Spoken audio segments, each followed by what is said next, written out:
हाय दोस्तों, very very good morning. Law and ethics के paper देने का सही तरीका क्या है? देखिए, सबसे पहले वही सेम स्टेप है कि पहला हमें एमसीक्यू फिलअप ट्रू फॉल्स, आपका ओल्ड सिलेबस है या नया सिलेबस है, एमसीक्यू ट्रू फॉल्स फिलअप ये करना है। ठीक है जी, सबसे पहले इसको कंप्लीट करिए, कम से कम 20 मिनट के अंदर अंदर इसको कंप्लीट कर लीजिए। और एमसीक्यू ट्रू फॉल्स फिलअप नहीं छोड़ना किसी भी हाल में, क्योंकि यही एक ऐसे पॉइंट होता है जो आपके पेपर, आपके मार्क्स को बढ़ाता है और 40 से अब लेकर आता है, जिससे आप पास तो हो ही जाते हैं। अब दूसरी बड़ी बात है लॉ के पेपर देने की। सबसे पहले लॉ का पेपर देने का सही तरीका यह है कि कभी भी आप जब थ्योरी लिखते हैं तो देखिए, जो हमारी सीट होती है, आंसर सीट होती है, वो तो देखो उसके तो कोई पैसे देने नहीं है हमें, वो तो हमें जितनी मांगेंगे उतनी देंगे। हम ऑलरेडी एग्जाम फॉर्म भर चुके हैं, 1200-1500 हम दे चुके हैं।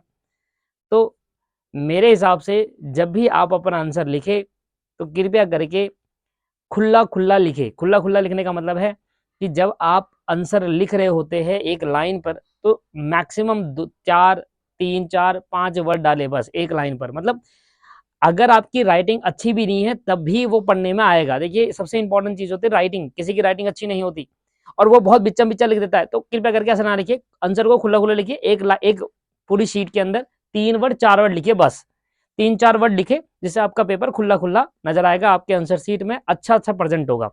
दूसरी बात, तीसरा, कभी भी कोई आंसर लॉ के अंदर जब आप लिखते हैं तो वो पैराग्राफ फॉर्म में ना लिखे, कृपया करके उसको पॉइंट वाइज फॉर्म में लिखिए। और पॉइंट ABCD ना करके 1 2 3 करे, जिसके एग्जामिनर को पढ़ने में आसानी रहे। उसको दुविधा मत देना कि यार ABCD में कितने पॉइंट हुए, है ना। सीधा लिखेंगे 1 से लेकर 10 पॉइंट आपने लिखे, 1 से लेकर 7 पॉइंट लिखे, तो उसको पता चल जाएगा, तो इजिली वो कनेक्ट कर सकता है चीजों को लेकर। तो जितना आप आसान बनाने की कोशिश करें एग्जामिनर के लिए, उतना आसान बनाइए, जिससे उसका पेपर में, आपका पेपर देखकर वो खुश रहे और आपको सही तरीके से नंबर दे। दूसरी बड़ी बात, तीसरी बड़ी बात, सबसे पहली बात मैंने आपसे कही कि एमसीक्यू आपको ढंग से करने हैं, पहले करने हैं। सबसे पहले एमसीक्यू अटेम्प्ट करिए। दूसरा, वो क्वेश्चन उसके बाद अटेम्प्ट करिए जो आपको 100% चीजें आती है। तीसरा, खुला खुला लिखिए। एक लाइन पर 10 वर्ड ना लिखे, एक लाइन पर 4-5 वर्ड लिखे, गैप दीजिए ज्यादा से ज्यादा वर्ड्स के बीच में। राइटिंग अच्छी नहीं भी होगी तब भी आपका आंसर अच्छा लगेगा और पढ़ने में भी आएगा। तीसरा, चौथा पॉइंट जो हमें सीखना है कि हमें आंसर को पॉइंट वाइज प्रेजेंट करना है, पैराग्राफ वाइज प्रेजेंट नहीं करना। ये हमारा चौथा पॉइंट है जो आपको पॉइंट ध्यान में रखना है। पॉइंट वाइज प्रेजेंट करना है आंसर को, 1 2 3 करके ऐसे अपने आंसर को प्रेजेंट करेंगे। अगली बात, जब भी आप लॉ का पेपर देते हैं, जब भी दोस्तों आप लॉ का पेपर देते हैं, तो हम सोचते हैं शुरुआत में कि हम आराम आराम से करते हैं। देखिए, गलती करते हैं। हमें शुरू से ही ऐसा सोचना है कि हमें बस 5 ही मिनट बचे हैं, जल्दी करो। समझ में आ रहा है आपको? जब आप कोई भी पेपर दो, चाहे लॉ का हो चाहे अकाउंट का हो, आप शुरुआत में बहुत इजी वे में करते हैं पेपर, बहुत तसल्ली से करते हैं बैठकर। तसल्ली मत दिखाओ यहाँ पर। आप शुरुआत में भी ये सोचो कि हमारे पास सिर्फ 10 ही मिनट बाकी है, 10 मिनट में जो स्पीड होती है वो शुरू से लेकर चलो, तो आपका पेपर नहीं छूटेगा। यही सबसे बड़ी दिक्कत है कि शुरू में हम तसल्ली से पेपर कर रहे होते हैं और बाद में हम भागाते हैं और हमारा गलत हो जाता है।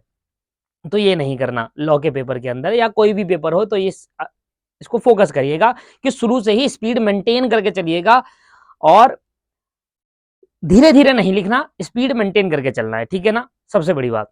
अगला पॉइंट ये है कि जब भी आपको ये नया आंसर प्रेजेंट करेंगे तो बीच में आंसर लिखिएगा आंसर नंबर 2 का पार्ट ए, मतलब ब्रैकेट में ए बना देना।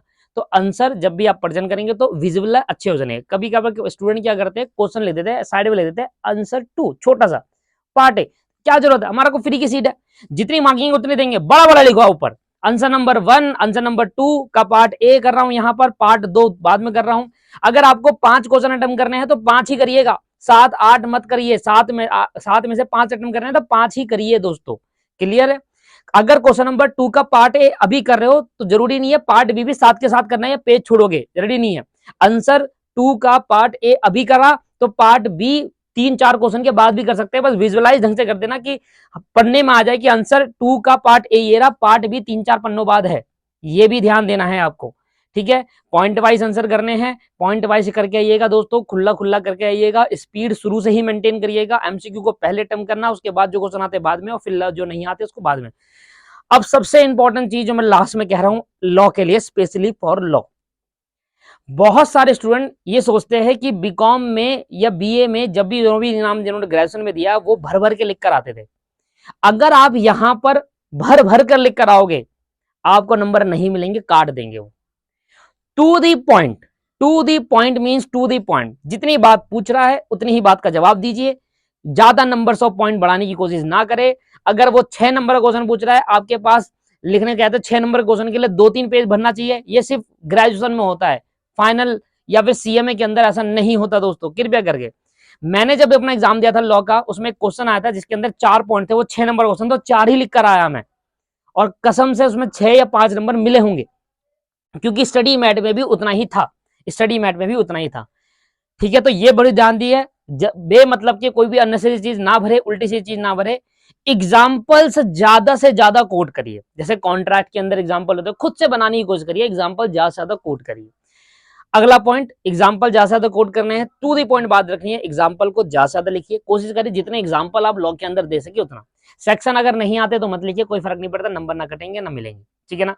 तो सेक्शन नहीं आता तो एक अच्छा प्रेजेंटेशन होता है, तो जरूरी नहीं है सेक्शन लिखना, अगर आता है तो लिख देना, नहीं आता तो छोड़ देना। इसके बाद वैल्यू बेस्ड क्वेश्चन को 3 पार्ट में बांटना है। एक है रेफरेंस कि कहां से कौन से चैप्टर का कौन सा क्वेश्चन का लिया, एक कंक्लूजन, प्रोविजन, स्टैट्यूटरी प्रोविजन, ये प्रोविजन कहां से लिया गया है उसका प्रोविजन, एंड लाइन में कंक्लूजन, आपका आंसर जो पूछ रहा था क्वेश्चन उसका जवाब देना है। तो इस तरीके की लॉ की स्टडी है, एक बार ये दोबारा सुन लीजिए, मैंने बात कही उसको पॉइंट पे रखिए। स्पीड शुरू से ही मेंटेन करके चलना, नहीं तो गड़बड़ हो जाएगी, एंड में पेपर छूट जाएगा, आता हुआ पेपर भी छूट जाएगा। सर 3 घंटे इनफ नहीं होते, पेपर लेंथ ही आता है, तो 3 घंटे हमें चाहिए, उसके लिए हमें शुरू से ही स्पीड को फास्ट तरीके से मेंटेन करके चलनी है, और सभी पेपर के लिए ही। वीडियो को ध्यान में रखते हुए आप ये पेपर को करिए, मैं कह रहा हूं आपका पेपर नहीं छूटेगा, स्पीड शुरू से ही मेंटेन, ठीक है, पॉइंट वाइज, ये सब चीजें एक बार रिपीट कर लीजिए, वीडियो को दोबारा देख लीजिए क्या बोला है, और जल्दी से प्रिपेयर हो जाइए। और ऑल द वेरी बेस्ट मेरी तरफ से, पेपर आपको ऐसा मिले, इंपॉर्टेंट क्वेश्चन से आए। मैं चाहूंगा भगवान करे हर बार पहले भी इंपॉर्टेंट क्वेश्चन से आया था, इस बार भी पेपर इंपॉर्टेंट क्वेश्चन से आएंगे तो थोड़ी खुशी महसूस होगी, और आपका पेपर वैसा आए जैसा आपने सोचा है। Thank you, have a nice day, all the very best, bye bye, take care.